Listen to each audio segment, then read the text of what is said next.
For this assignment, I engaged in a detailed study of a self-identified urban location and adopted a range of research methodologies to gather a broad data picture of the location.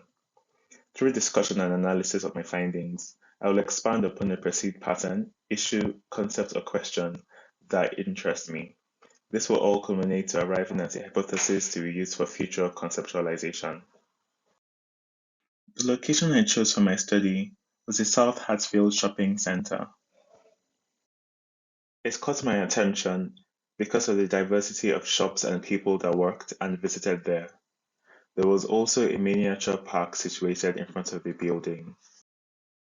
On my first visit, I sought to gather information about the location through patient observation and paying attention to the mundane, as advised by Georges Perec's text, Species of Spaces and Other Pieces. I noted that the type of shops in the center ranged from a pharmacy to a hairdresser's. It was a Sunday and only a few were open, like the Turkish fast food restaurant. I wrote down the reasons why this stood out to me. Another shop that was open and caught my interest was a betting shop and its patrons. I sat in the mini park and observed the surroundings, the landscape, amenities, and the people that passed through. I realized I was drawn towards the behavior of the people visiting the center, and for my second visit, I narrowed my focus towards that. When I got to my location, I noticed children climbing up to the roof to hang out, and this piqued up my interest. I decided to pay attention to how people utilize the park space with their age in mind.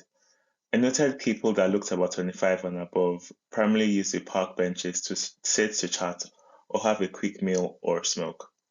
Those younger had more interesting uses of the park, from the boys on the roof to some children and teenagers sitting on rocks and toddlers playing in the grass.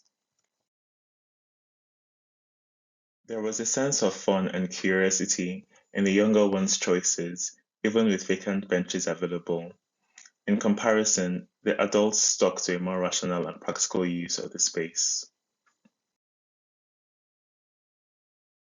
From my findings, I narrowed my study down to observing the children in the park and aimed to collect specific data in my next visit. I employed participant observation as my research methodology. This is because even though I was not actively participating in the study, my presence was being accommodated by the park and made me an indirect participant. For the first chart, I recorded the number of children that came into the park with and without parents. The second chart classified this data according to their ages. From these, the older children use the park more. The third chart recorded what the children sat on. It was interesting that the two children who used the park benches were at the higher limit of the 11 to 15 age range. In my second data collection visit, I used the same parameters as the previous time. I noticed more children between the ages of 6 to 10 use the park. All the children that came along with their parents, and they still all use non-conventional objects to either sit on or play with.